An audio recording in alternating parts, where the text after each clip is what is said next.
Hello students, once again I welcome you all in my class. Students, in our last class we had provided you the complete explanation of the poem Dust of Snow written by Robert Frost along with its summary, moral theme and the literary devices. Today we have to discuss the exercises based upon this poem and given in your textbook. इसके पहले मैं बता दूं, जिन बच्चों ने हमारे पिछले video को जिसमें हमने इस पोएम डस्ट ऑफ स्नो के एक्सप्लेनेशन, समरी और लिटरेरी डिवाइसेस को डिस्कस किया हुआ था, उस क्लास का लिंक हमारे डिस्क्रिप्शन बॉक्स में दिया गया है।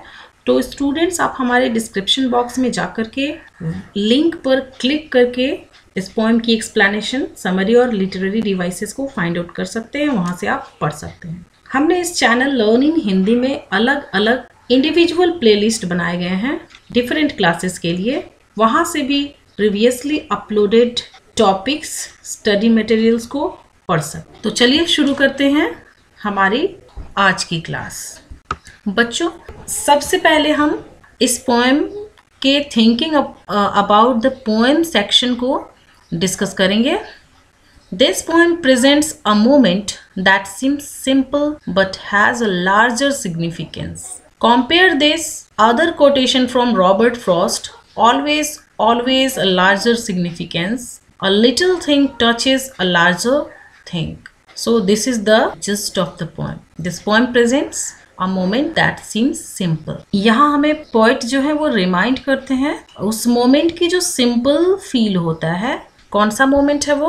That moment when he had the shower of the dust of snow upon him.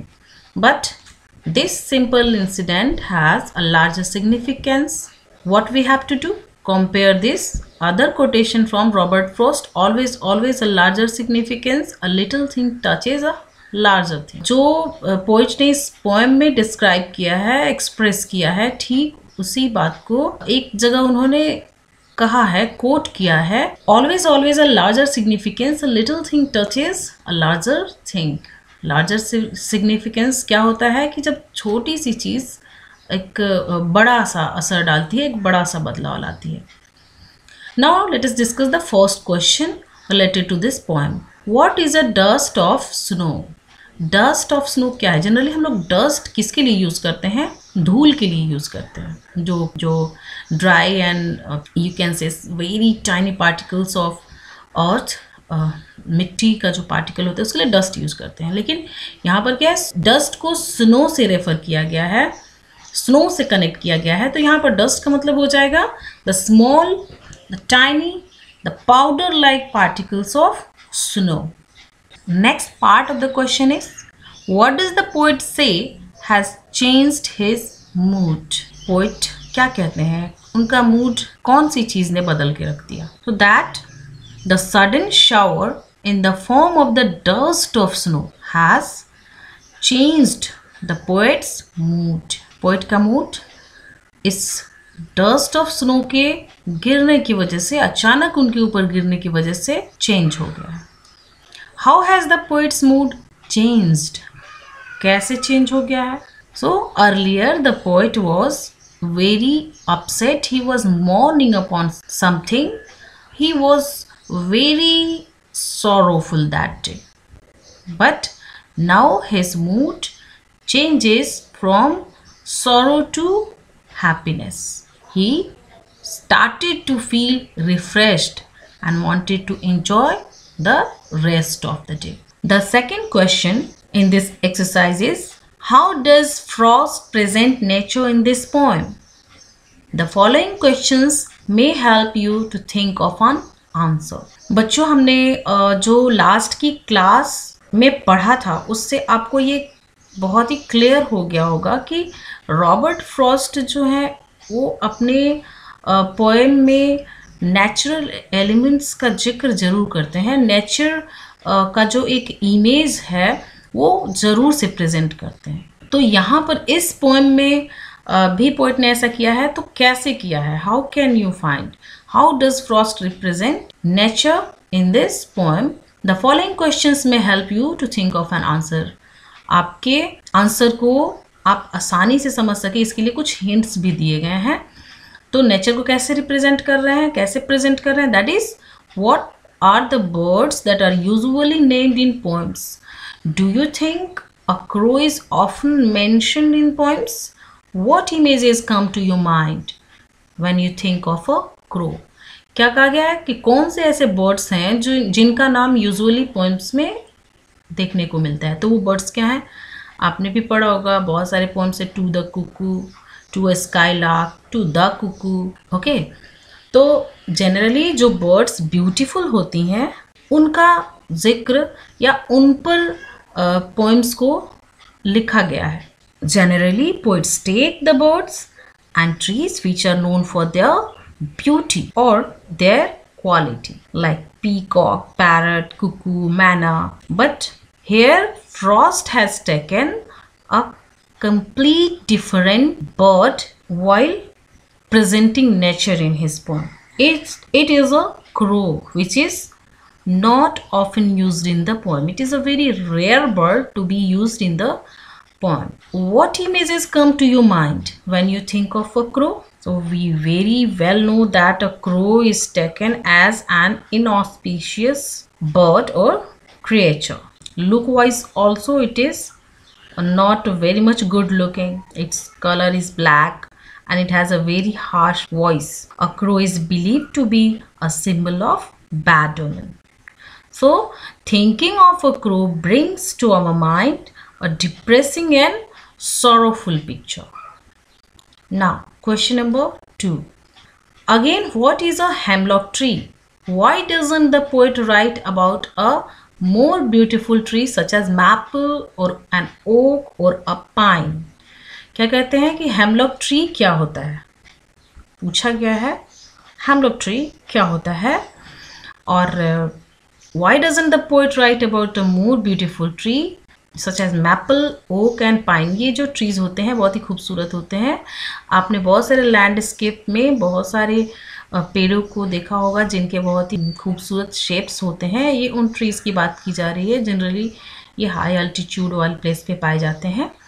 तो उन पेड़ों का जिक्र पोएट ने क्यों नहीं किया है? तो आपने अगर पोएम की एक्सप्लेनेशन को पढ़ा होगा तो आपको ज़्यादा दिमाग लगाने की ज़रूरत नहीं पड़ेगी, क्योंकि आपको पता होगा कि हेमलॉक ट्री क्या होता है।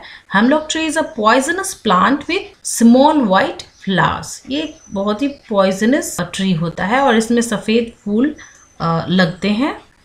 Why doesn't the poet right about more beautiful tree? Poet ने मैपल, ओक या पाइन के पेड़ों का जिक्र क्यों नहीं किया है? क्योंकि वो खूबसूरत होते हैं और रिफ्रेशिंग होते हैं, पॉजिटिविटी को रिप्रेजेंट करते हैं। लेकिन यहाँ पर हेमलॉक एक पॉइजनस ट्री का जिक्र का रेफरेंस पोएट ने इसलिए दिया है कि एक्चुअली वो ट्रीज को नहीं रिप्रेजेंट करना चाहते हैं, वो रिप्रेजेंट करना चाहते हैं अपने मूड और फीलिंग्स को। यानी वो भीतर ही भीतर बड़ा ही बिटर एक्सपीरियंस कर रहे हैं और उसी बिटरनेस को, स्पॉइल्ड मूड को रिप्रेजेंट करने के लिए उन्होंने हेमलॉक ट्री का रेफरेंस दिया है नेचर को प्रेजेंट करने के लिए। Now the third question, what do the crow and hemlock represent? Joy और सॉरो। तो क्लियर होगा आपको कि ये दोनों क्या रिप्रेजेंट करते हैं? Sorrow. What does the dust of snow that the crow shakes of a hemlock tree stand for? ठीक है, अब ये डस्ट ऑफ स्नो जो पोएट के ऊपर गिरा किस वजह से? क्योंकि क्रो ने शेक किया किसी ब्रांच को, किसी ट्विग को of a hemlock tree, of जो किसी चीज़ से अलग आओ। यानी यहाँ बताया जा रहा है कि हेमलॉक ट्री से अलग होकर के क्रो के मूवमेंट की वजह से जो डस्ट ऑफ स्नो गिरा, वो डस्ट ऑफ स्नो किस चीज़ के लिए आया हुआ है, कौन सी चीज़ के लिए स्टैंड कर रहा है, यानी किस चीज़ को रिप्रेजेंट कर रहा है? तो क्या बता सकते हैं आप? आंसर क्या हो सकता है? The dust of snow is the symbol of natural joy and energy. This is the symbol of natural joy and energy. The dust of snow that the crow shakes off a hemlock tree means passing through the sad and depressing moment. The poet is entering into the time full of joy and optimism. Now, let us discuss the third question. Have there been times when you felt depressed or hopeless? क्या कभी ऐसा वक्त या ऐसे मौके आपके सामने आए हैं जब आपको बहुत ही ज़्यादा डिप्रेशन और होपलेसनेस फील हुआ हो, आप बहुत ही ज़्यादा उदास और निराश महसूस किए हों? Have you experienced a similar moment that changed your mood that day? और क्या कुछ इस तरह का सिमिलर एक्सपीरियंस आपको हुआ हो जिसकी वजह से आपका मूड उस दिन, जिस दिन आप बहुत डिप्रेस्ड और होपलेस हो, वो चेंज हो गया है? क्या आपके साथ ऐसा कभी हुआ है? Student, the answer of this question is based on your personal experience.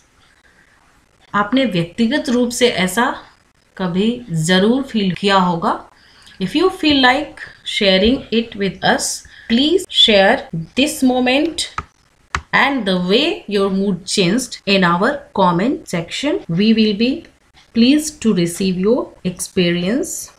Students, अगर हमारे कंटेंट आपके लिए यूजफुल हो तो आप हमारे इस चैनल लर्निंग हिंदी को सब्सक्राइब कर लें, जिससे आपको ज़रूरी नोटिफिकेशंस और other kind of updates regarding your English syllabus मिलती रहे. That's all. आज के लिए बस इतना ही.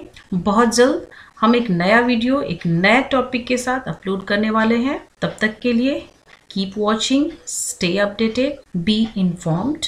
Thank you and have a nice day.